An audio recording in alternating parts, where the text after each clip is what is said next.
and welcome you officially to Play and Resistance in El Barrio, a conversation between Miguel Luciano and Hiram Maristany. I'm just going to introduce both of them, and then I'm going to get out of the way and let them talk to you because that's why you're all here. But Miguel Luciano is a multimedia visual artist whose work explores themes of history, popular culture, social justice, and migration via sculpture, painting, and socially engaged public art projects. His work has been exhibited widely and is featured in the permanent collections of the Smithsonian American Museum, the Brooklyn Museum, Museo del Barrio, the Newark Museum, the Museo de Arte de Puerto Rico, and Luciano is a faculty member at the Yale University School of Art, the School of Visual Arts in New York, and he's currently an artist in residence at the Metropolitan Museum of Art's Civic Practice Partnership Residency Program. Hiram Maristany is a photographer born and raised in El Barrio in East Harlem, New York. He came of age in the 1960s when young New York-born Puerto Ricans were asserting a new cultural political identity inspired by the Cuban Revolution, the Chicago Young Lords, and the civil rights and Black Power movements. Maristany was one of the earliest members of the New York chapter of the Young Lords Party and became its official photographer, capturing some of its most iconic moments.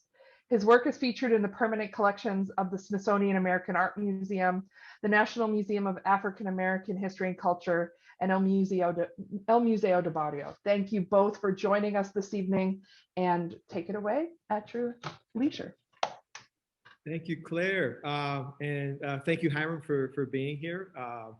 I'm super excited to be in conversation today with a dear friend and neighbor, Hiram Maristany, and we're literally like blocks from each other on this Zoom call. But we've been, Hiram, I'm just gonna make this kind of conversational between the two of us. Okay. We talk all the time, and you know, we've been friends for a long time. Let me interrupt you a moment. Yeah. Never fails. I was perfectly quiet here. I have a neighbor in the hallway speaking to another neighbor on the third floor. So it may get a little loud for a brief moment, but No problem. it fails. I couldn't hear it, but Okay. thanks for the warning. For this talk is a chance for really us to talk a little bit about some connections between our work, but things that we talk about a lot. You know, the kind of arc of this work that involves both joy and play, love and resistance in our communities. And I think the best way is maybe just to jump into the images and talk about the work, but I thought we could also talk about a little bit about like how we connected and met Okay. Yeah. as artists. And so I live in El Barrio now, you know, like I said, a few blocks away from Hiram, but Hiram, you are born and raised in El Barrio, right? Mm-hmm. Correct. Yeah. And have been here a lot longer than I have. You've been on this earth a lot longer than I have. Okay. Remind me about that. But A little bit longer than that. But having said that, working with you has been an extraordinary opportunity to actually learn about the history of this community and about the history of really the Puerto Rican community in New York, specifically here in El Barrio. And that for me has been one of the greatest joys in connecting with your work and archive. And I'm just gonna share my screen here so we can look at sort of where, let's see, this begins. You guys see my screen share? I see it. Yeah, okay, great. Yes. Okay, so I thought we'd just start in with some of these images, and I put together some images that, you know, I've been incredibly inspired by, but really that for me are the kind of epitome of joy in our community. And in the streets of East Harlem, this is El Barrio in the early 60s, right, Hiram? Correct. Can you tell us a little bit about this first image? Okay. I'll try to give it a. This image to me is important because it speaks to something that a lot of my generation and maybe a few generations later had in common. East Harlem was a place that in the summer was very, very, very hot and very, very uncomfortable. And one of the things we did was to this is a hydrant, and we would open it and actually um, find a way to spray ourselves with water to cool ourselves down, and it became something of a almost a ritual for a lot of us, and it was a form of doing something that uh, relieved us from the tremendous heat, Hmm. but also was something that was very joyful and very pleasant. Sure. And this is 111th Street, right? Yes, it's the block I was born and raised on. Right. Beautiful. So that's for me something that was really important in understanding these images later on, and also in just understanding more about you and your own history here. That this is one among many images that was shot literally on the block that you grew up on, right? Well, my path when I started was to actually photograph, and I started photographing on my block. I photographed my neighbors, I photographed my friends, I photographed people who I knew, Mhm. and it was almost an instant bond of trust. They knew me, and I was not an outsider. So these are the kinds of things that I don't know if easy is the best word, but allowed me to do certain things within my community and photographing. I always tried to photograph people in the most natural way, as opposed to looking for someone to pose or someone to it was always an attempt to honor them. It was always an attempt to reflect to show them as best I could without altering them, without changing them, without making them become something else. Sure. And I tried my best to do that. So another thing about these images, and we're going to come back to these images. I just want to kind of start out with some of the things that, images that made me think so much about just the history of 111th Street, and also these images that were just about kind of just uh, pure joy and kids being kids, in the streets. But this is also like the 1960s, early 60s in East Harlem. It was a tough time to grow up, in El Barrio. And so despite that, these images were just beautiful images. They're incredibly beautiful portraits of our community. And these are just a few among many. But that's one of the things that always stood out to me is that at a time where we know there was extreme poverty, and there were drugs, and there were other things that were plaguing the community. A lot of violence that was A lot of violence. yeah. But there was also this kind of beauty every day, right? Yeah. One Uh, of the things that well, go ahead, I'm sorry. no, go ahead. One of the things that I realized at an early age is that most of the time, whenever you saw images of us, sadly, most of the time they were negative. Sadly, they were they were a reflection of us by someone other than us. And, I had a lot of resentment towards that. And I tried my best to present a more fair, balanced representation of us, to show our joy, to show our passion, to show who we were, and to, try and bring out our humanity without, going to the other extreme and creating stuff that was not true. Mhm. So images like this are very, very important to me because rarely in the past, and I'm talking 60, and that's almost 50 years ago, Mhm. we were never given that opportunity. And that's why I'm very blessed and honored that um, some of these images still endure Mhm. after many, many decades.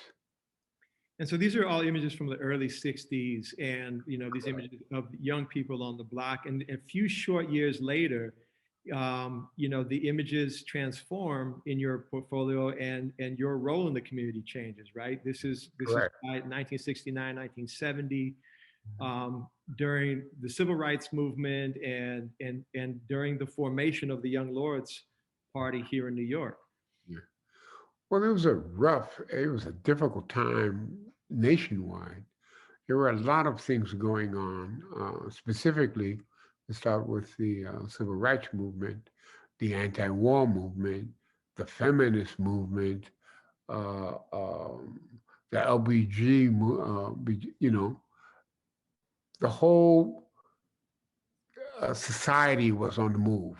Mhm, Okay, mhm, and it was something that um, coming of age at that period, that time, you know, uh, we were very, very concerned with the liberation of Puerto Rico.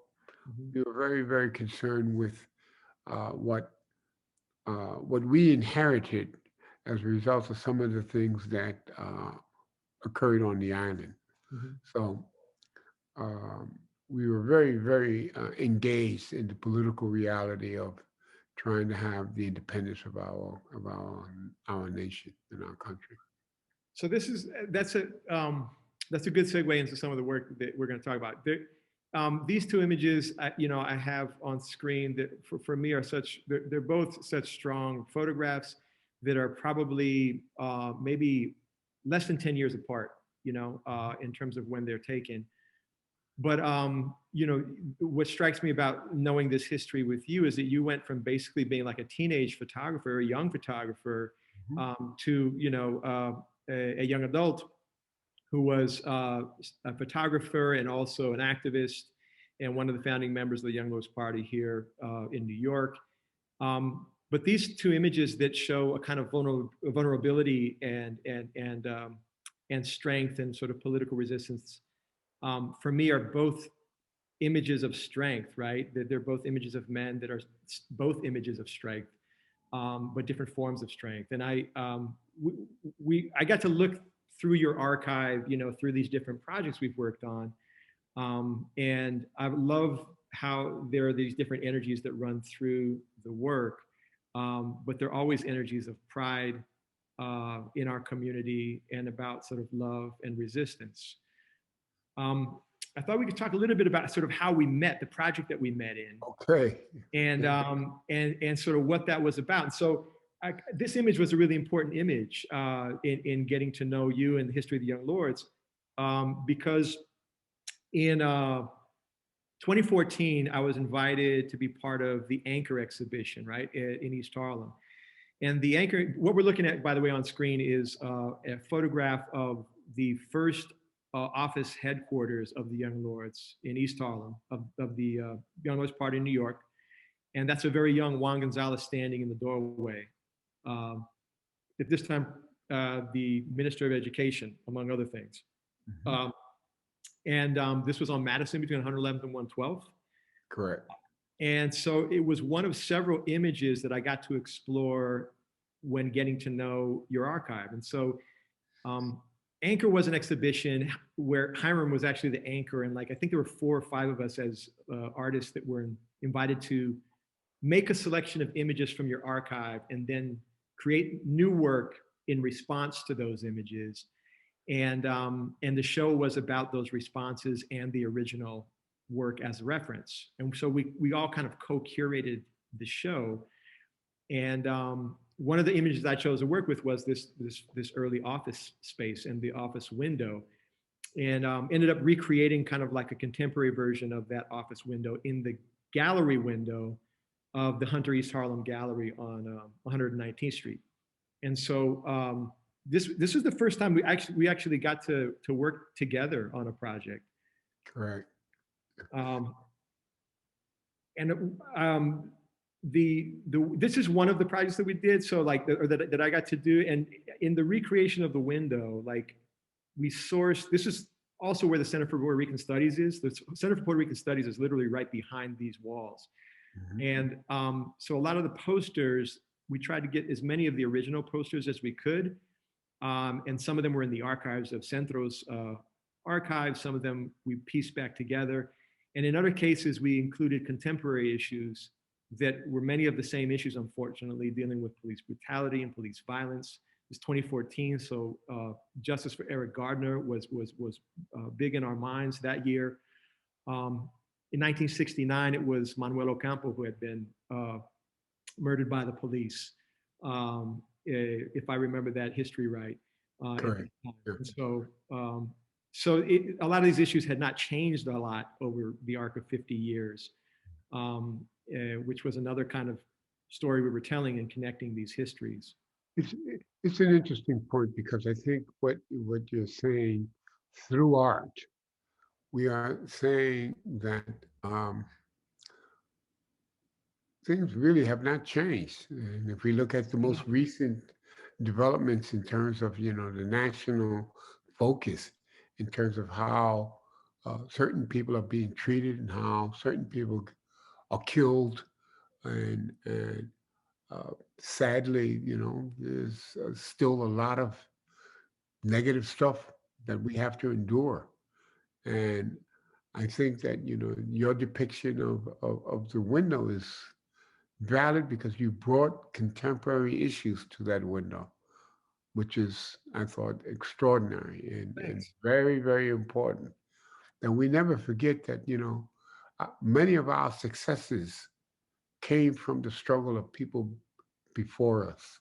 Right. Sometimes we lose sight of that, and I'm hoping that that doesn't continue. That we pay homage to those pioneers that who stood up and who resisted. Okay. Sure. This was a window into a history 50 years ago, right? Being recreated on the street. This wasn't the same street that the office was on, but it wasn't far from that office. And the weird thing about it was that the windows had a strangely similar architecture, that you can see here. But this was a fun project. And one of the other images that I chose to work with was this image that I always loved, in your portfolio. And I loved it because it reminds us of the connection between the Black Panther Party and the Young Lords Party, and the connection between Black liberation and Puerto Rican liberation, and how intertwined these movements are. It's such a powerful photograph that shows them both on the chest, right, of a Young Lords member marching. And Black and Puerto Rican solidarity is like so so much the statement of this photograph. And so I made a kind of an abstraction of the photograph. Finding original buttons from the late 60s. These are all vintage buttons, and they're mounted on leather in these pyramids, really as a formal response to the photo, which breaks up into so many different triangles, but also into kind of these, for me, were kind of separate pyramids on the edges. So there were different kinds of ways that we responded to your archive. Each of us did. It was a really great group of artists that all did very different kinds of work. But then from the Young Lords, we also had, a lot of East Harlem's history. And my personal favorites of all the photographs have always been these images of children at play, and specifically of the children on the rooftops flying kites.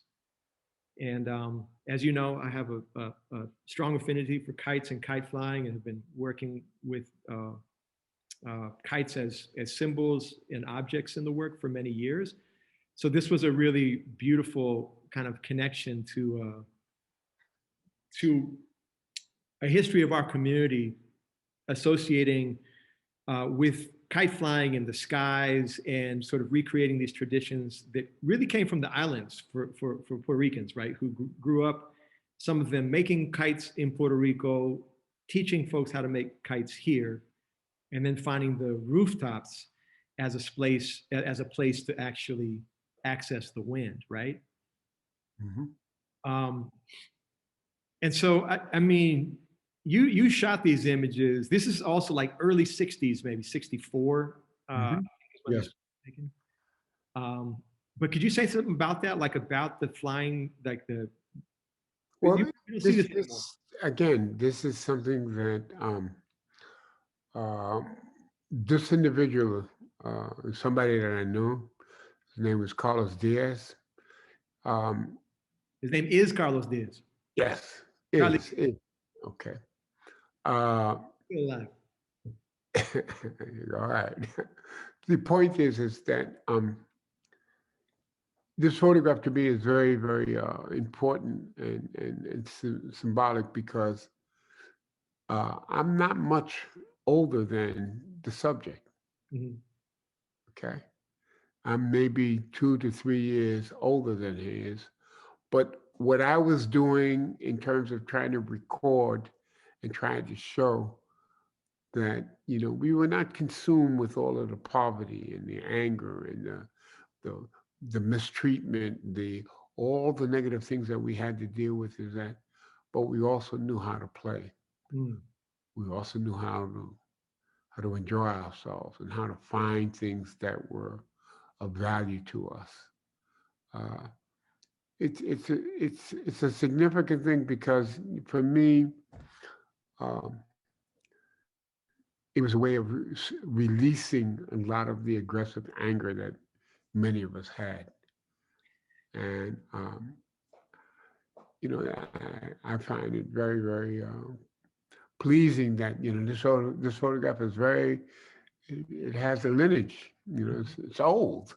Sure. It still invokes a sense of joy that the wind Mhm. and the movement, the moving, and to try and raise the kite higher, higher into the sky. Yeah. I just, And to compete with other kite flyers on other oh routes, yeah, oh right? yeah, that's And uh, so, there was ways of cutting down another person's kite, and it was very competitive, but there were certain people that had reputations that once that kite went up, everybody reeled in that kite because they were afraid that he would destroy their kite. So it was more not just individuals, but it was communal. There were a lot of people engaged in flying kites, and so what, and I remember, I mean, I never forget, like Charlie, it was both you and Charlie telling stories about kite flying in those years. And I never would have thought that, like, the rooftops would be a place to escape from the violence of the streets, right? That the danger in the streets, East Harlem was very territorial from block to block and very segregated in many ways. And so the rooftops became a kind of escape also that was ironically, as dangerous as it sounds, right? It was this kind of space where kids could still be kids and have this kind of communion with the sky is the way I always think about that, when flying kites. I think that's very accurate. I think that's very accurate. And for me personally, as a photographer, okay, it was a way of me photographing something that was not necessarily dangerous. Mm. Because the reality in East Harlem, you had to be very careful who you photograph and what you photograph. Mm. It wasn't a simple cakewalk that you could go and just at random photograph anything you wanted. There Mhm. were a lot of things going on in East Harlem that uh, you just should not put a camera at. And I had to learn those limitations, and I had to learn not to use the camera in a way that was detrimental Mhm. to individuals or to the community in general. So one of the things we did in the anchor show was, we made work in response to the photographs, and in response to this photograph, what I did was I hosted a kite making workshop, and I've done. I'll show you some kite projects I've done, but like that was a way of kind of really teaching this tradition it's kind of a lost tradition, honestly, handmade paper kites and telling these stories. And we invited Charlie Diaz to the workshop, um, who is a grown man now. He's an old man now, but he got to tell these stories. And I found I didn't know this existed online. This video of the workshop. So this is a brief clip of the Kite Workshop that took place as a public program of the Anchor exhibition in response to these photographs.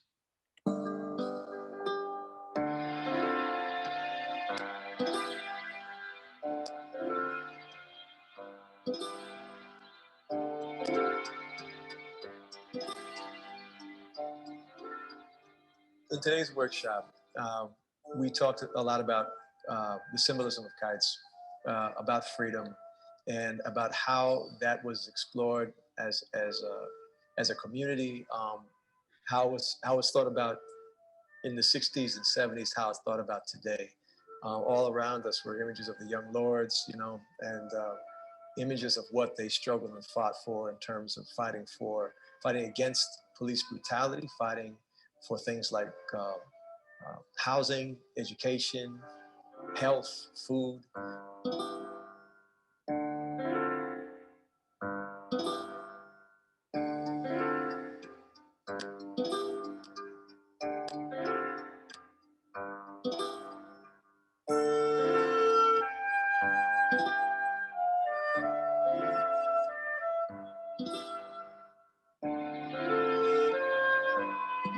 That's Charlie. The size of this gentleman. Right. Much smaller. This was called a cappuccino. It's made out of paper. Will you write on? Yeah, like notebook paper. The notebook paper. Yeah. Wow. I don't believe this, man. Wow. All right, you got me, bro. You got me. You got me. It's okay, brother. It's all right. Remember that? I couldn't believe I found this footage. So that's Charlie Diaz. Great image of you too, you know, it really is, man. But you really got me, bro. You really got me. You know. Man, I love this so much. Not too many people can do that. You really got me, bro. You caught me off guard, man. That's cool. This was such a special day, man. Honestly, it was a beautiful, beautiful day. And so that's that little boy who was on the rooftop in that photograph in 63 or 64. It's just, you know, I really love this. This is really a compliment. I really, you know, but this just does something that just reminds me how old I am, man, because this guy was a kid. And, all right, that's cool. I'm gonna leave it alone. That was Charlie. That's the famous. Yeah. Hey, man, I'm so glad I found that. Wow, you got it. All right, that's cool. I got a good memory, brother. You know. So listen, man, that was a special day. I was grateful, and it's part of like making this history come to life for like another generation. So let me take a moment, if I may, just because I need to say something that's very, very important. Okay, I got to give kudos to Charlie. Okay, he came, he spoke, he said some things, and he was speaking to all the people that were there, but he was also speaking to people who were not there. And I just want him to know how much I appreciate him doing that. And I appreciate you insisting upon it, because, you know, I was not necessarily the most enthusiastic about it. But as usual, you were right. And I wanted to acknowledge him. No, Okay? man, I'm really glad. It was beautiful footage. And it reminds me of like what the spirit of kite flying, you know, feels like. Also, just, you know, as we tell these stories of our own childhood, it's been such an important symbolic sort of object for me to work with. Yeah. And so Wow. Great. Yeah. Wow. And so this is work of mine that is, I think, really in dialogue with the same kinds of ideas, you know. Great photo, man. Great photo. Thank you. Yeah, I mean, this is a photo by James Mariyuki, who's an amazing Kenyan photographer who documented this project. It's called Amani Kites. It was a public art project that I did in 2012 and then 2014 in collaboration with Wajuku, an amazing arts collective in Nairobi. And it was a really, really beautiful project, a public art project about kites and kite flying. And it started in Vieques in like 2002, and thinking about kites as symbols of freedom, and also as you know, kind of vessels for representations of our bodies, right, in our photographs that could travel in the sky across fences, across boundaries. And it later traveled to many different parts of the world, exploring the same questions about what freedom means in different communities in different parts of the world. So these are great photo, brother. I mean, wow. Thank you. Yeah, this is a really beautiful photograph of Karanja at the bottom, who's launching Jackson. And so with young people, the idea for this project was really simple. You know, it was really made for young people, although all ages have participated. So Sela and Adi here in 2012 were like 7 or 8 years old. And then we had elders who were in their 80s participating. But for young people, like the images could actually be life-size. And the whole idea of this project is based on like this experience where young people can potentially see a life-size representation of themselves flying in the air, right? And then be able to reflect on themselves and on their own images in the sky and think about what that means and what that feels like.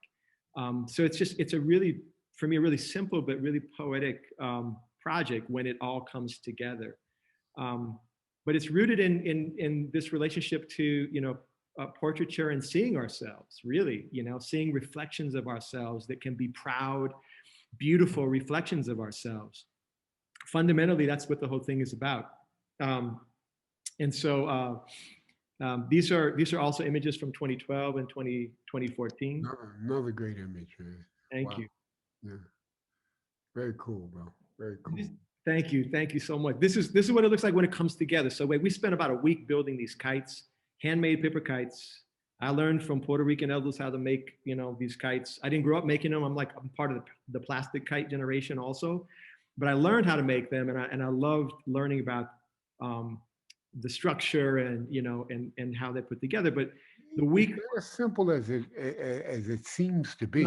No, I mean, it is and it isn't. Kite is not just, you know, you got to know what you're doing. You know? The process. And so it takes us about a week to make them. And during that time, we'd also do the portraits and talk as a group, you know, about the symbolism of flying, right? And about freedom as a concept, and explore these really deep questions, you know, about what that means in our communities.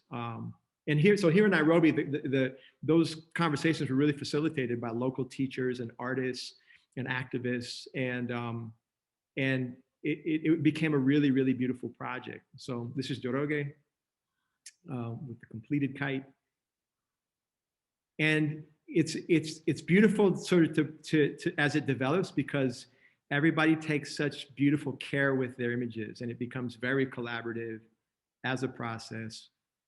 And very intimate, you know, and I love these images because they're slow kind of images that develop through a slower process. Great stuff. And then by the end, we get these really beautiful portraits on the kites. And the greatest test then is to see if they fly, right? So when the conditions are all line up, you need 2 people to fly one kite.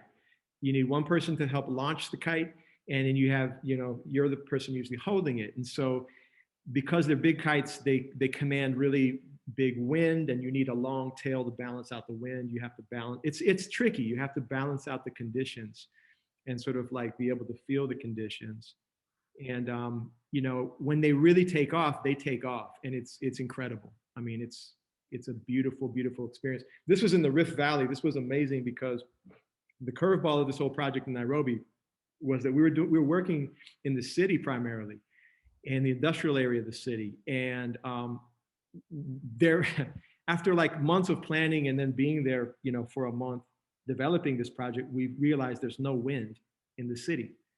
So we had to go further and further out, you know, to the countryside to look for the wind. And at the edge of the city where the Rift Valley begins is where the winds were incredible. And so this is what this looks like as a public art project, right? And when the kites really start to fly, it's a beautiful project. I love this project.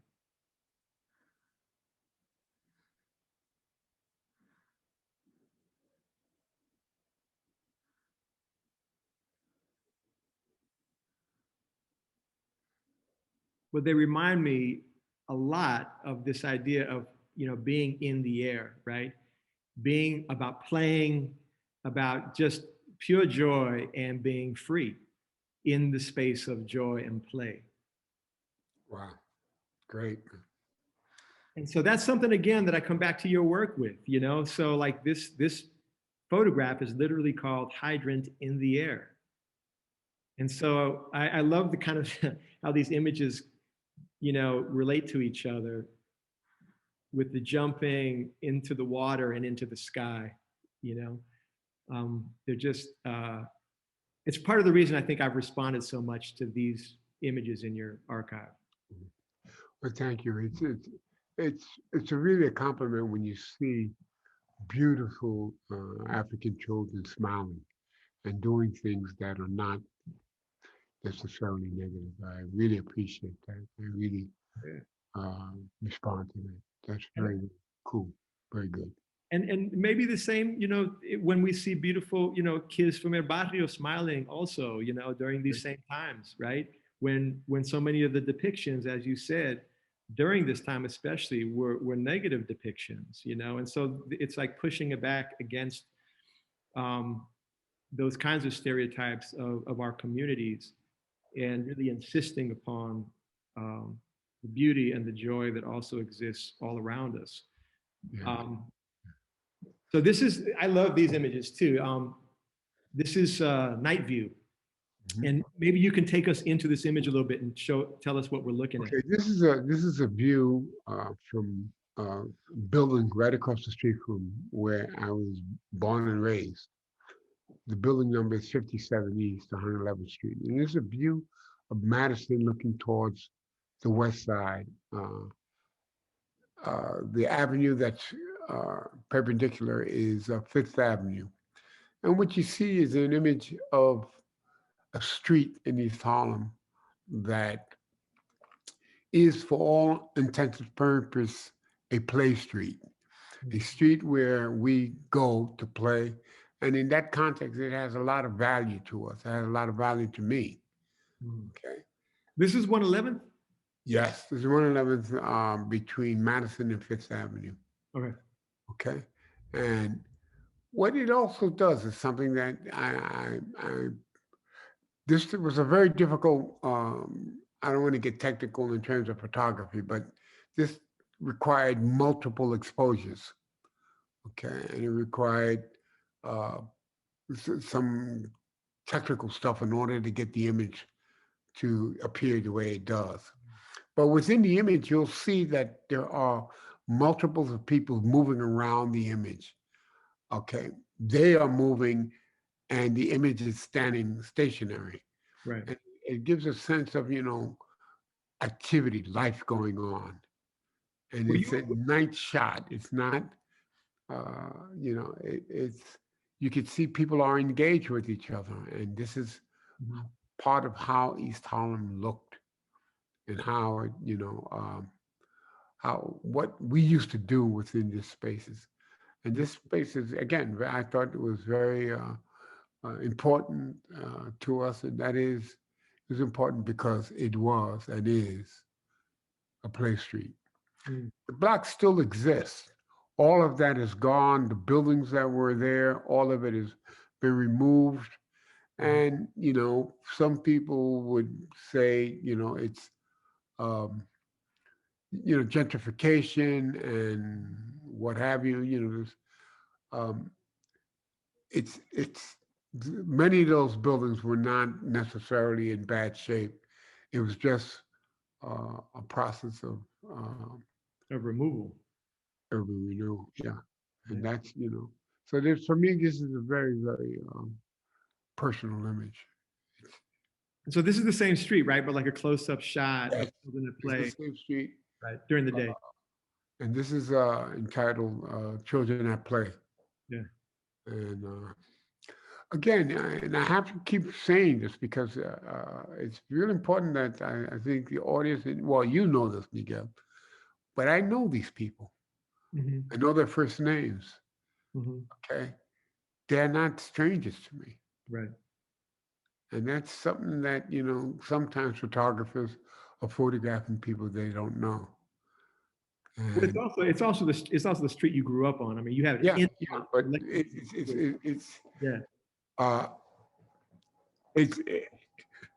well, the importance of it is that as some of these individuals, when passed on in life, these images were presented to the family, presented in a way to to acknowledge them when they were young and when they were in their prime. Mhm. Okay, so there's a lot of personal stuff going on in these type of images. Sure. I like what I love about this image. If you see the guy who's, you know, who's the boy whose back is turned to us, and he's drawing this this character with wings, Right. which is also going back to the kites and the flying and freedom. I love the way that the image at the bottom of this winged character is mirrored by the child doing the handstand. You Yeah. know, who with his legs up in the air. And so Right. it's like a mirror image in some ways of what that child is seeing. I get sometimes some people making some observations. They said, how did you time it? How did you get that away? How did you get him to do that? And how did you coordinate it as if it was something that I, orchestrated? Yeah. I'm like, no way. Yeah. So it's a very, very important image to me. Mhm. And I love the fact that somebody is drawing. And then the other images you see, they're playing a game that we used to call, some people call it Scullies, some people call it Lodies and whatnot, but it's fully engaged. They were not, paying attention to me. I was almost irrelevant. And it's clearly their street, you know. Oh, yeah. Oh, yeah. I love that about this image too, you know. The canvas, the street became the canvas too. You know, in my work, some of my work, it's also really going back into, associations with childhood and play.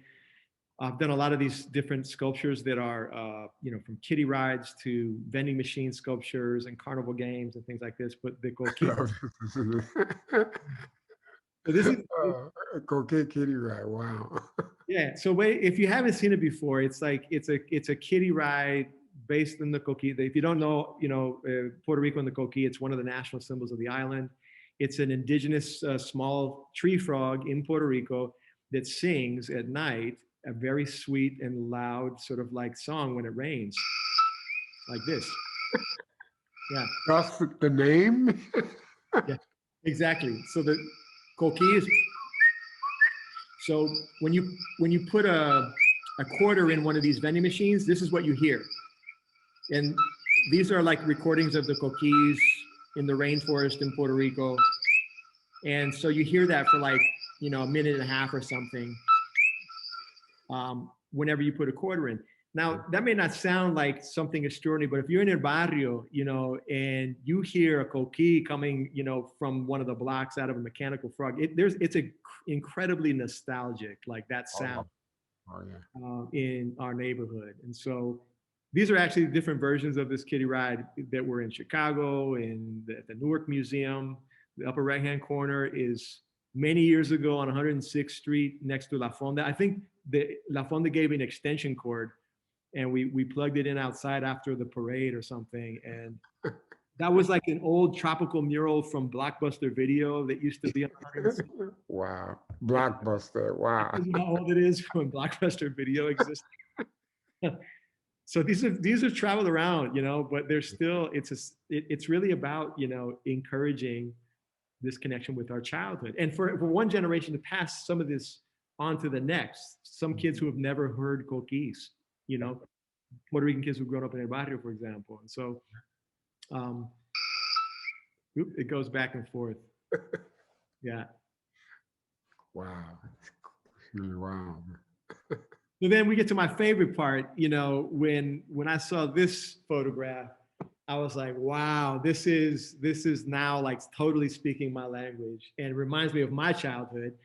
Although this is still before my time. Okay. This is around 1970, something like that, right? Late 60s, early 70s. So I'm not quite born yet, but Okay. these are still the bikes that inform my generation's bikes. We got the banana seat bikes before we got the BMX bikes. And so late 60s, I know this is late 60s, early 70s, just by the style of the bikes. And is this on Lexington? Yeah, this is on 109th Street and Lexington Avenue. I can tell by the buildings, and the supermarket that's on the right, upper right-hand corner has been replaced by a liquor store. And and to the extreme left is public housing. You could tell by the grass on the ground and the little gate things. Yep. Landscape. Change. I said, yeah. Exactly. And so these are guys. So another thing I love about this is it reminds me about like how long bike culture has been part of our like community's history also, you know, and I mean forever. But that goes all the way back to the island, and then it also here in the diaspora is, you know, a big thing. And bike culture, Puerto Rican, New Yorican bike culture has, you know, been a huge influence on the work that I make.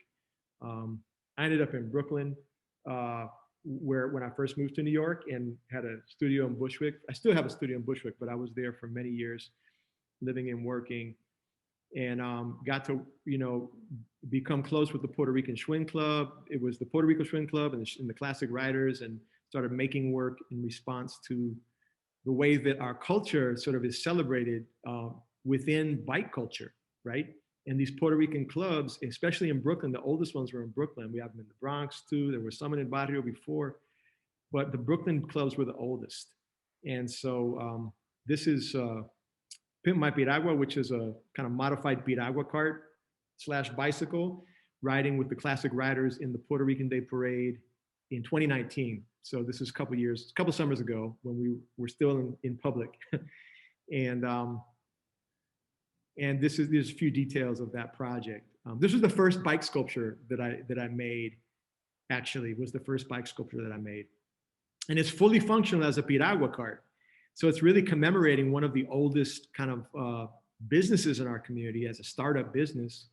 Piraguas brought from the island, you know, to El Barrio and other Puerto Rican neighborhoods, because it was a simple business, you know, a block of ice, some homemade syrups, and a push cart that you could make yourself, you know, could be a business. And they've been around for as long as Puerto Ricans have been in New York. They've never been legal. They've never been sanctioned by the city or licensable, but always been a part of our culture and a part of the economy of our neighborhoods.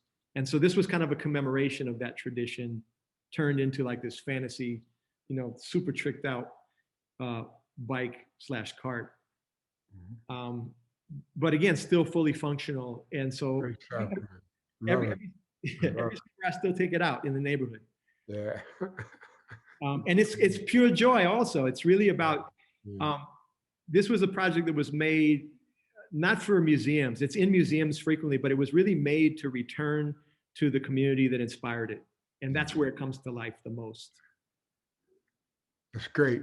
That's exactly what this should be, one part, not the only part, but one of the elements of great art, that it returns to the community. Absolutely. Yeah, I couldn't agree more.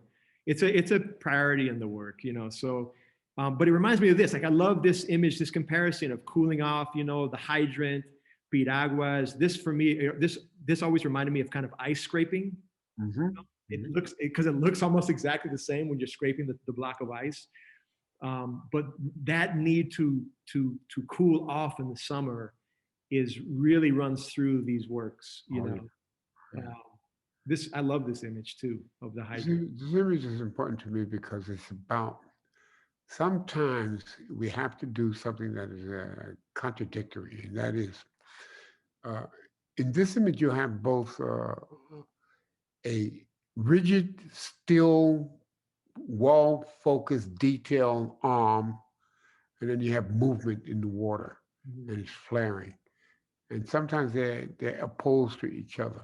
You know, I just found it a real interesting presentation. But let me make a comment about this. Yeah. This is really joyful because they were really, it was a big deal for them to be photographed with their bicycles. I can tell, yeah. It is a big deal. I mean, it was like, yo, wait a minute, man. And what the smallest member of this group, he's centered in the white shirt, okay?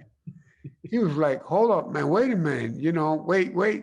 And he had to he was really proud of his bike, and somehow or another, his bike was, better than all the others. So I it's love a real it's a real pleasure to see this because it's just joyful, Yeah. how joyful they were with their bikes.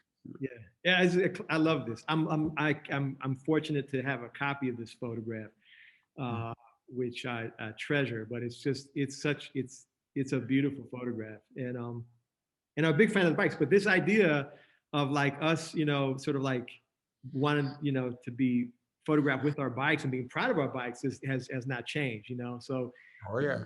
these are the bikes that I've been inspired by. This is Richie Ramirez, who's the Classic Riders. He's one of the leaders of the Classic Riders, which is a big Puerto Rican bike club in Bushwick that's still around.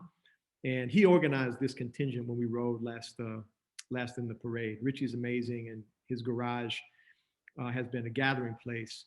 And it was originally the garage of Julio Clavijo. This is Julio, who was the founder of the oldest Puerto Rican Schwinn club. It's called the Puerto Rico Schwinn Club. He and his wife Marta founded it probably 30 years ago or more. And Julio, unfortunately, has since passed away, but we miss him dearly. And he's the one who taught me how to actually rebuild vintage bikes. And I really feel lucky that I got to spend that time with him. But everybody rallied around the Puerto Rico Schwinn Club at that time on Himrod in Bushwick. Wow.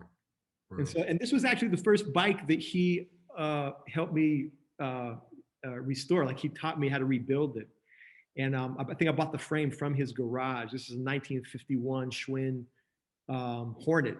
And so the sculptures for me that are about both commemorating the way our culture survives on the bikes also become an opportunity for me in these other spaces to sort of like dialogue with history. So 51 was the year of the bike. It's also, I'm referencing 51 as the number of states that, that pro-statehooders are sort of aiming for. But for me, it's a critique of statehood and really kind of an homage to the nationalist movement, whose colors were black and white. And sort of imagining this moment in our history right before we became a commonwealth. It was in the negotiation of what became kind of a neo-colonial state in this agreement in 1952. But this is kind of a way to bring that history forward, a history of resistance, of mourning. And the black and white Puerto Rican flag has become a symbol of protest in Puerto Rico today, especially in relationship to the debt crisis and the Promesa Act and the Fiscal Board and all these colonial policies that govern the island right now. Yeah. There's so many of them, man, and it gets so damn confusing after a while. Yeah, it's a lot. And so this works explored all these contradictions, our relationship between, with the U.S. and this is a 1952. Actually, it's two 1952 Schwinn Phantoms conjoined at the back that represent both Puerto Rico and the U.S. in this neo-colonial contract. 52 was the year of our Constitution, and it was the year that the Commonwealth was created, or the neo-colonial state was created. We're still a colony. But in spite of the fact that this bike can't go forward or backwards without going in the opposite direction, one way or another, like the message in neon behind it is pa'lante, right? To go forward. And so here it's also becomes, a reference to the Young Lords, obviously, and a way to think about our activist histories. And that activist history is very much rooted in an anti-colonial position that is pro-independence and that believes in sovereignty. And so Pa'lante was the name of the newspaper that the Young Lords published themselves. This is a fantastic photo of the 1970 June edition of Pa'lante. And Liberación o Muerte was one of the slogans also, right? Yeah. Freedom or death. So intense, intensely pro-independence. So these are other sculptures that have also related to the Young Lords, where the work, refers to these classic graphics from the posters made into sculptures. These were part of the Young Lords exhibition at the Museo del Barrio, and that we were both in that show together as well, where some artwork by different artists was in dialogue with the photographic history of your. The colors. What's that? Speak to the colors. Well, so a lot of people may not know that purple was the official color of the Young Lords, and so you won't see it here, but the beret would have been purple, and because they're black and white photos, myself, I didn't know that for a very long time until I was, well into my adulthood, that those berets were purple, and so this was definitely like an homage to the graphics and to the history, and sort of making that history contemporary through these new and vintage objects. I even made a bike called the Young Lord in 1968, Schwinn Fastback, painted purple and reimagined as a bike that would be called the Young Lord in that history. So this is like an object also that kind of connects the young people of your early photos in some ways with the young adults who became activists. Yeah. At least I think about it kind of situated somewhere in that history. And then, probably one of your most famous photographs of the Young Lords history, the Bronx March. Wow. And so these are quintessential images of the Young Lords, one of the earliest marches that was actually a march in solidarity with the freedom of the Panther 21 members of the Black Panther Party that had been incarcerated and round up really in a COINTELPRO kind of sting, and only to be later released after massive protests. But an incredible march in solidarity with the Panthers, and this is the Queensboro Bridge. Yes. This is a it's amazing reality. I don't see all these images all the time. When I do, it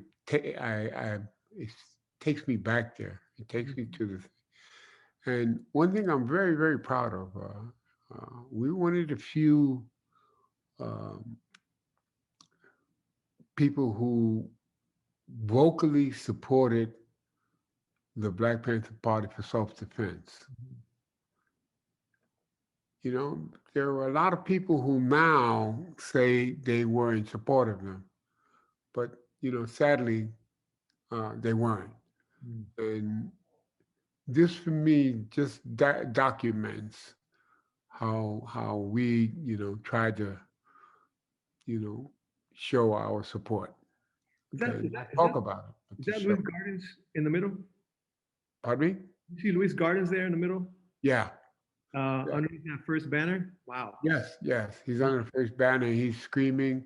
Yeah. Right next to him is Pelu, Montoon, Gaco, Kino, Betty Perez, Stormy Bond. I could name a whole bunch of them, but it's, again, I know these people. Jose Encarnacion. Wow. And this image, which I've loved for a long time too, is also from the same march. Yes. La Doña Lola from our neighborhood here was a member of the community who always looks like she's leading the march to me in this photo, holding up her. She was in a way, because we were all we all had tremendous respect for her, She, back then when we were, I know it's hard for you to understand this concept, but, I was once young too. We were really young, and she was, probably what my age is now. And we had tremendous respect for her, okay? Because, she was the real deal. She was not, she was just, and she showed up. Like that's. Oh yeah, she showed up, and she marched with us. She didn't, she didn't make any excuses. She actually marched. Yeah. And it was a long, long, long march.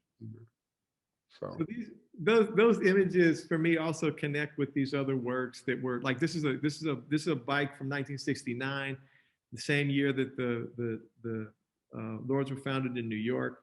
But this is about really connecting the movement for independence and sovereignty in liberation in Puerto Rico and the US, but really connecting Black and Puerto Rican liberation together with the Pan-African colors on the Puerto Rican flag, the Black liberation colors, red, black, and green.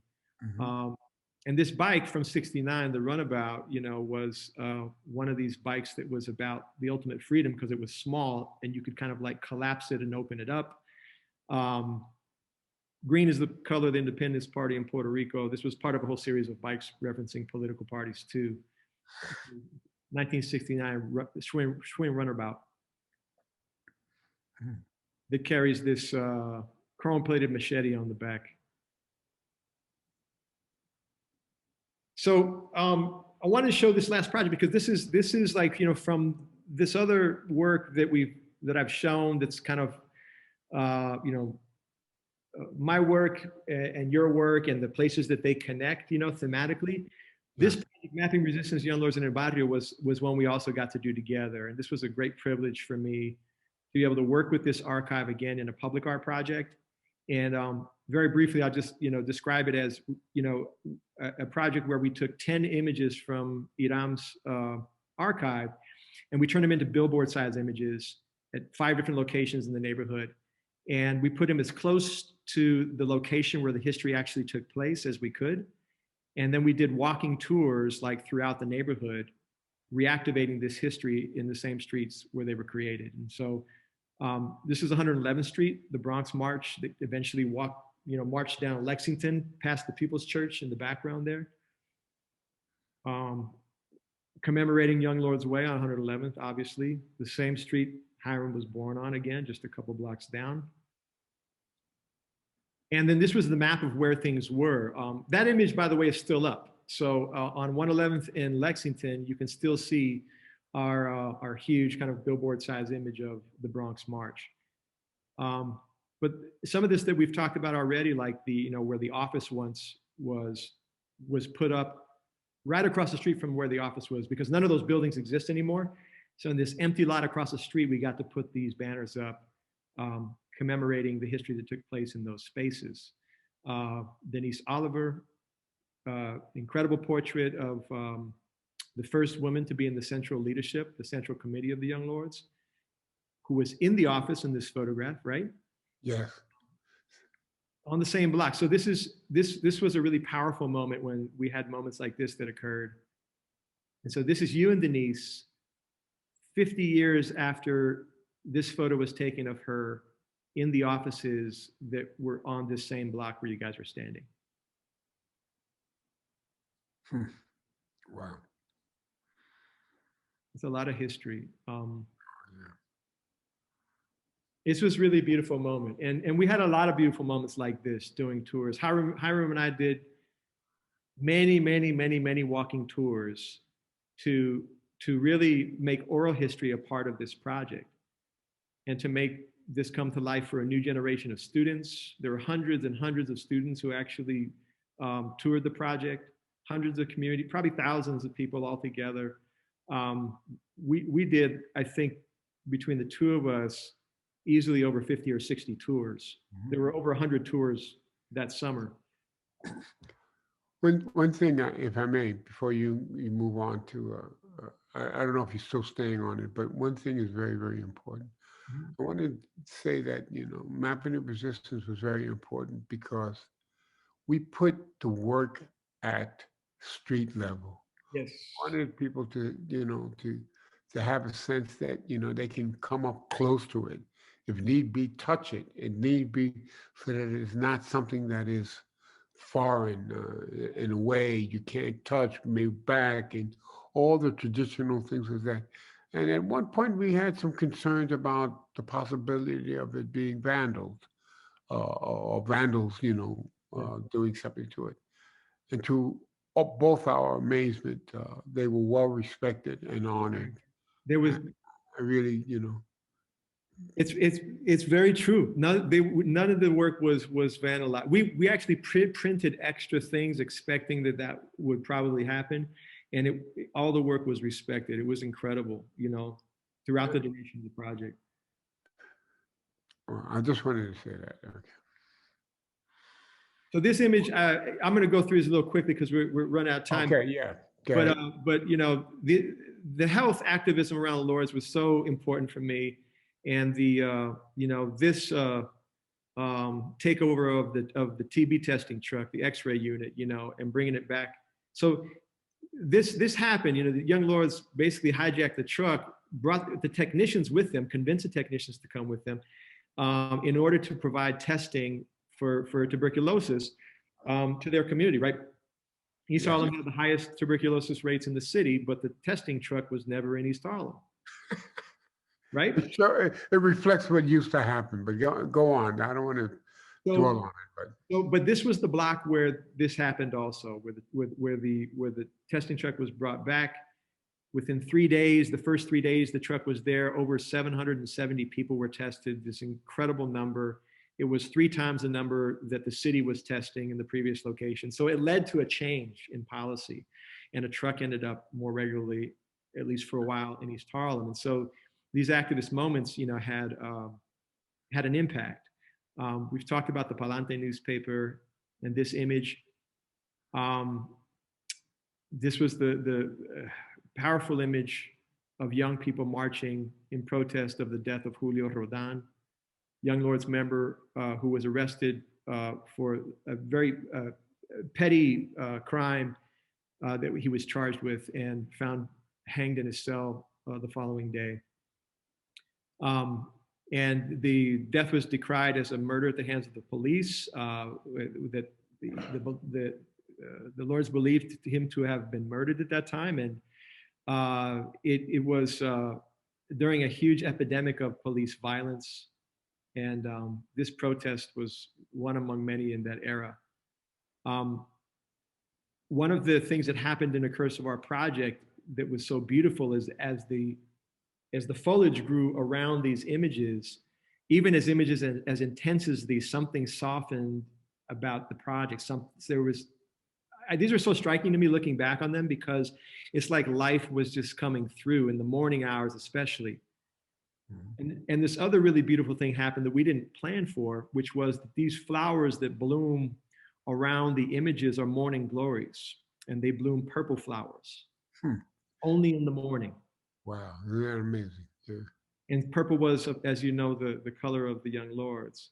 And so when these kind of things happen through nature, and this crown of purple flowers where the purple beret would have been, it was such a beautiful part of this project that we could have never planned for. The garbage offensives, first public action of the Young Lords, protesting subpar sanitation services in El Barrio, and it was a very effective protest, making these barricades of garbage that they forced the city to clean up. That was on 103rd and 11th. And while we did this, things like this happened during the walking tours, where folks from the neighborhood started coming by and literally pointing themselves out in the photographs, totally, you know, unplanned. It was beautiful. So community members also told us the history of these images. This is Papo putting himself out at 15 years old, 50 years later, right? And we had stuff like this happen all the time that was just, it was amazing. And we could have never planned it, but it reminded us again and again that this is a living history, that we're still here in this neighborhood. El Barrio is still very much a Puerto Rican neighborhood, and very Puerto Rican and Latino primarily. So in spite of the pace of gentrification being so daunting, you know, this was a way of kind of pushing back through this project to kind of reclaim that history. I want to share like one other connection here. And that is that while we were doing this project, this is what was happening in Puerto Rico. So this is the summer of 2019. It's the 50-year anniversary of the Young Lords Party in New York. And while we're giving these tours, the island is erupting in protest, massive protests demanding the resignation of Ricky Rosselló. And that was such a powerful thing, like to connect the history of activism, of Puerto Rican activism in El Barrio with what was happening on the island. And it was emotional, and like it was, you know, these protests were massive. You know, the largest protests in Puerto Rico, you had, you know, upwards of 500,000 people or more showing up to protest on an island of 3.5 million. So it was incredible. People crossed political lines to protest together, and they forced the governor to resign. People were protesting the debt crisis and the corrupt government and the mishandling of everything after Hurricane Maria. And at the same time that I was going back and forth to Puerto Rico a lot during this time, was thinking about the impact of the debt crisis, austerity programs, and the closure of schools. Ended up seeing a lot of things like this on the island, these kind of school bus graveyards, abandoned buses. And so this is a project I started doing actually back then, was making a sculptural project out of the sheet metal of these decommissioned school buses. And we ended up turning them into protest shields to commemorate those that were protesting on the island, both in 2019 and even through last summer. This work actually got completed last summer in Puerto Rico, but during the Black Lives Matter movement here in the US, and all of the uprisings for racial justice that were happening around the world. But this is also where it comes from. And it was like these protesters from Se Acabaron las Promesas confronting the fiscal board in Puerto Rico and challenging austerity. And so the black and white Puerto Rican flag, again, became part of the project. I'm still in residence at the Metropolitan Museum of Art, so I was thinking a lot about sort of the arms and armors galleries and the shields that are on view there. And these were kind of also made in dialogue with that work, thinking about the shields of our movements today and who we sort of are fighting for. And this is what the work looks like now. So it's just another kind of sculptural project that evolved from the last year to this year. And this is what they look like, sort of kind of all together there on the wall. And this is part of what it looked like last summer also, and this was powerful when you saw marches for Black Lives Matter, in front of the Young Lords imagery that are still up. And so there were many moments where these histories converge again, in the present, that have been powerful to witness. And finally, if we're a little over here, but I want to show just kind of the last public program that we did in conjunction with that project, which was about really bringing forward the healing, right? Health, food, and healing were a series of projects we did with Mapping Resistance. We did a really beautiful free breakfast program with local sustainable foods that came from our neighborhoods primarily. Chef Santana Benitez was an incredible sort of chef that cooked for us in that space. And then we hosted these acupuncture healing spaces. And that was about commemorating the history of the Young Lords creating the first acupuncture detox programs at Lincoln Hospital, and programs that would eventually be incorporated into all municipal hospitals in the city as an experimental holistic treatment for detoxing and addiction. And we brought, this is Jose, who's 90 years old here, having his first acupuncture treatment. This is Walter Bosque on the right, who was one of the original Young Lords to start that acupuncture detox program at Lincoln in the early 70s. And on the left, Luis Bonet is one of the young acupuncturists in Puerto Rico that is part of Salud y Acupuntura para el Pueblo, Health and Acupuncture for the People. So it's two generations of health activists healing each other in this space. And a tradition that's been passed on from one generation to the next. So I thought this would be kind of a beautiful place for us to kind of like to close, because from the joy and the love and the play and the resistance that works through the pain, there is also, I think, this real need for us to heal and decompress all this energy, especially after this past year. And we haven't restarted these workshops yet, but we did this, what was supposed to be like a one-time program became like a monthly program for us during these workshops because the community asked for it.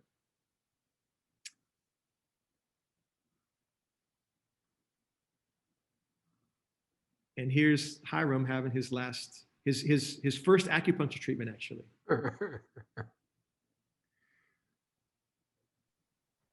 So I'm going to jump in here Please. I feel like I'm cutting you off, but there's been a number of questions that have been popping into the chat and also into the Q&A. So before I start asking them, I want to remind folks, if you're interested in asking a question of Hiram and Miguel, put it into the Q&A. But I'm going to pitch you, there's been a number, but I'm going to start with this question, and it's for Hiram. East Harlem artists like yourself have not gone the academic route. Can you talk about the pros and cons of how East Harlem has been portrayed and shown by artists, especially lately? Is this academia giving a biased perspective that is addressing an agenda, and is it not a place of authenticity? So if we start to think back to the beginning of your talk. How much time do we have? I mean, I'm just going to start with a big one. Yeah. Okay, it's a loaded question now. Yep. Cut to the chase. Okay. I don't think academic will ever be able to respond to a community, not just East Harlem community, because I think that there's a tendency for them to want to tell the story as they understand it, as opposed to the story as it should be told, whether they understand it or not. And my gut feeling is that, and this is where I always employ, and I'm always very respectful to young artists, okay? It is our responsibility to gather that information, to absorb it, and to present it. And to present it to the best of our ability, but not have someone else gather, digest it, and then give it back to us. As an art person, we have a responsibility to communicate to our community and to our audience. And so I hope I'm answering your question, because it's really a real difficult question for me, because I've been battling with this for many, many, many decades, and it's still a battle. And I really want young artists to know that this is a call to them to try and get them to be engaged directly.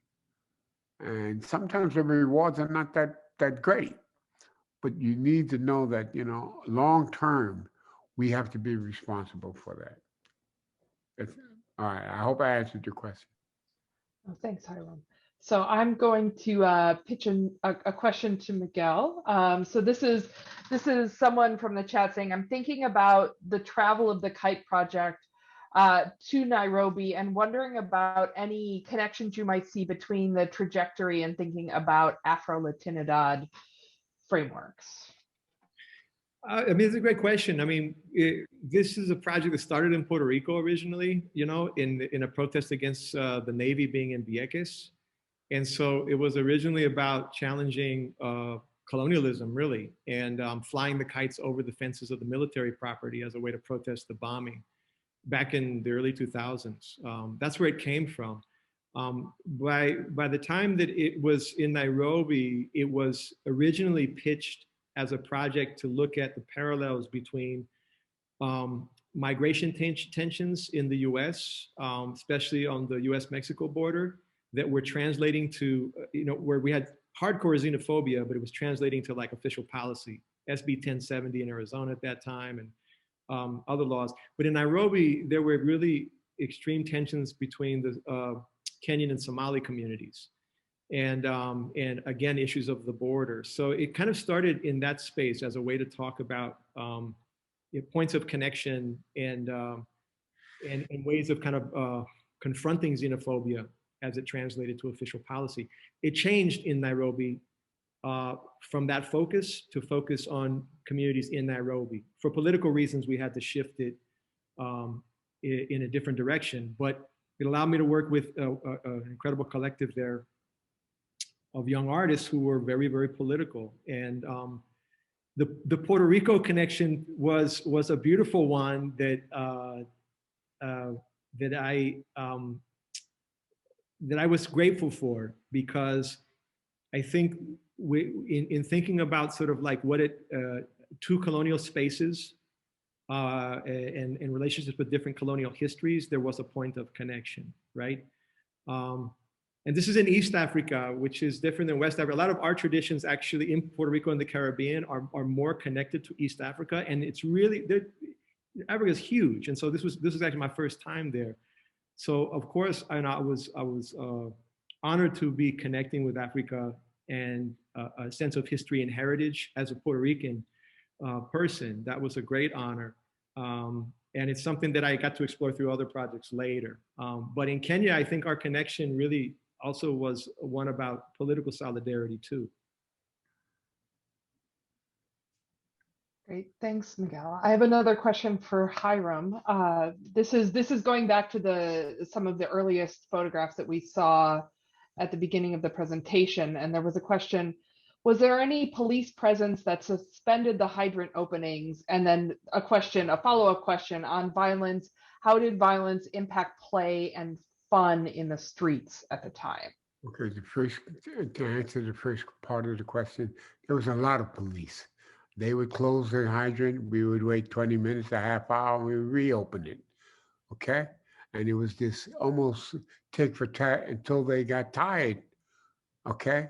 And we would ultimately win. We had the upper hand in that regard, okay? Now, in terms of violence, okay, it's a real important thing because sometimes I hope that my images are not presenting a false positive. There was tremendous violence, okay? And the ability to play was also an emotional, psychological necessity, not just to do it as a prerogative or a privilege, okay? I recall as a young person, I had to play because otherwise it would, I would be self-destructive. So yes, there was an enormous amount of violence. And to the credit of a lot of people, they made innovative ways to find spaces and places to in fact play. So imagination came into focus on many levels. I hope I responded to your question. I think that's a great response. So one more question that has come in is, how can folks help support the work that both of you are doing? And I think that's a really great way to end. That's a big question, but I appreciate that's come up through the audience. So how can folks support you? That's a very generous question to ask. Hiram? Okay. Well, I'm speaking for myself now. It's real important that we continue and that I continue to make connections with younger artists.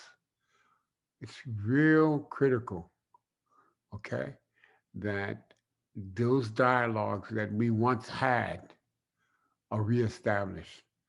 I think, unfortunately, they're not established as much as they should be or could be. And it's not a matter of who's at fault or who should be blamed. It's a matter that I think conscious effort has to be made to change that. So I think that's one of the ways you could help us move forward. Yeah, I would second that. I'd say that, first of all, it's been a great privilege for me to work with Hiram in all these projects, man. I'm not just saying that because Hiram's here. He knows this. And and part of that for me has been an opportunity to learn about our history through his work. It's a photographic archive of our history in a very special sort of like collection of images and history at that, that were shot by somebody who was born and raised in the community that he documented. And so that for me has always been very special. And I've learned a lot through just through the work and our conversations. That's what makes the projects fun for me. But turning them into public projects and things like this is a way of sharing with everybody. And so if you don't know this already, like Hiram's work is now in the collection of the Smithsonian American Art Museum, which is amazing. But prior to that, you know, it was very hard to find in any public institution. It's also in a museo's collection. But these were not images that were easy for me to find anywhere. You know, it's like getting to know Hiram is how I got to get close to that. You're not going to go there, right? And I know, but talk about how difficult it was. Huh? The getting to know you part, you mean, or the getting the images part? No. So we go back and forth all the time, but all right.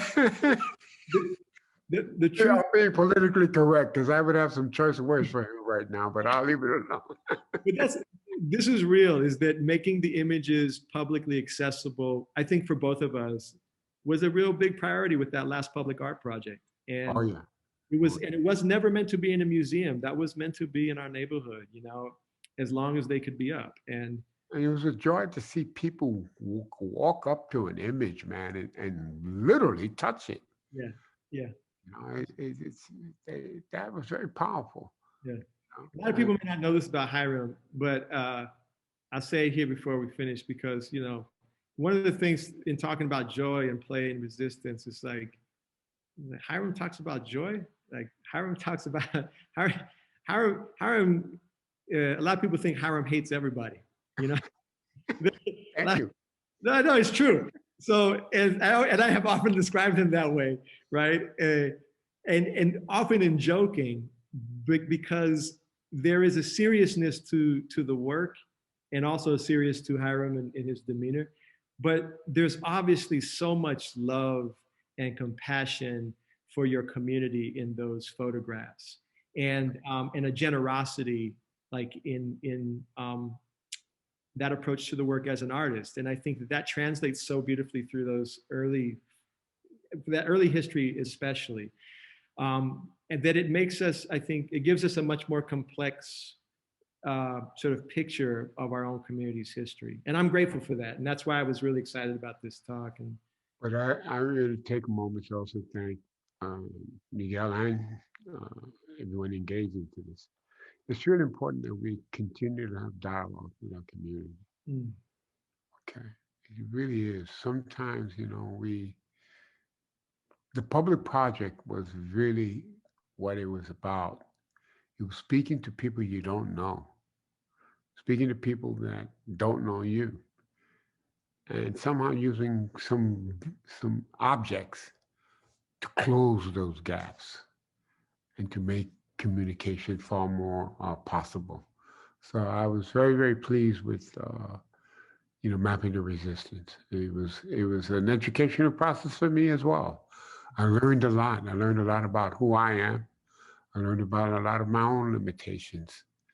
And it's what art does. It teaches everybody, including the art maker. So in that context, you know, I'm also very grateful to it. You know, it was a very, very enlightening reality. You know, so I think that's a perfect way for us to end.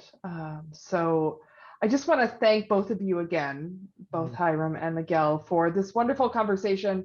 And for those of you that aren't aware, stay tuned, because in many ways this is a kickoff to an exhibition that we will be holding at the Binghamton University Art Museum just about a year from now, a little short of a year from now, with both Hiram and Miguel's work in dialogue and conversation around these ideas of joy and play and sites of revolution, and resistance. So I'm excited to see how this conversation spins into the exhibition. And I want to thank you both so much, and thank everyone that's in the audience tonight for their insightful questions and their engagement. And take good care and have a good night. Thank you everybody for tuning in. Thank you guys. Yeah. Thank you guys. I really appreciate it. Great. All right. We'll see you later. Take care. Bye-bye. Bye-bye.